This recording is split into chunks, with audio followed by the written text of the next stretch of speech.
Hello, this is Chris. Just want to talk to you a little bit about trauma recovery and how to get your voice back.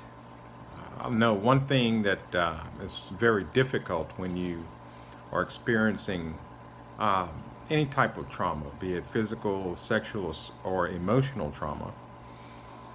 And, I almost said spiritual trauma, so let's add that in the group. Then you have something called I'll say them silencing you, right? The shame of that experience, uh, giving you an inability to express yourself uh, in a way that you can be heard, your voice can be heard by other people. Uh, I just think about it like this: someone shutting you up, uh, and that experience can be very difficult and in itself traumatizing.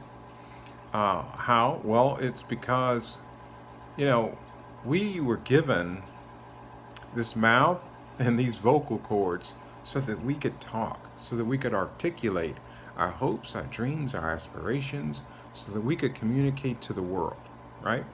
To our environment, to the people who are in our home and outside of our home, right? This voice, it even extends to ourselves. Oh, this is core. It extends to ourselves so that we can listen to our internal voice, and how we speak to ourselves. So our voice even covers our speaking only to the outside world, right? To people outside of ourselves, but it also enables us to speak to ourselves. And that's, I think, core to this recovery piece that I'd like to just offer you. Now, this is one tool that I use um, with my clients, and I use it myself, so I'll share it with you. I journal. I've been doing it for over 20 years, and honestly, I stumbled upon it, back in the 90s, and it's helped me out quite a bit. It's not the only thing that I use, but it's one of the main things, and it helped me regain my ability to speak, right? And so I encourage you all to obtain a journal. Uh, it's appropriate for men and women, and also children. Now, when you look at a journal, what does it have to look like? Well, your journal really can look like whatever you want it to, right? Mine is simple. It, this is one of many, right?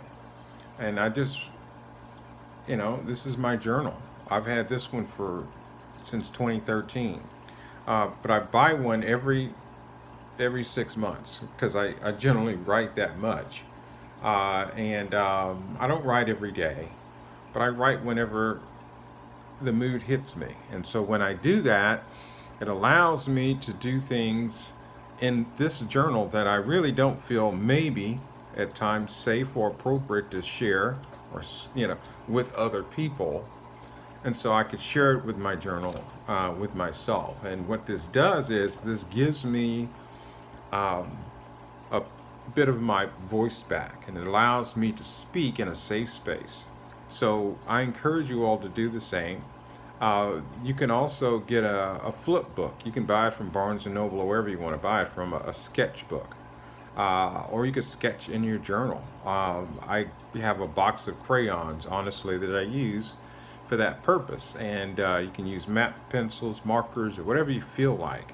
But get into that practice of journaling. And it can take on whatever form that you like. But the main thing is recovering your voice, your ability to move beyond the shame of whatever it is that happened to you. And so this is something that you can do to reclaim your life, to reclaim your voice. I hope this helps. See you next time. Bye bye.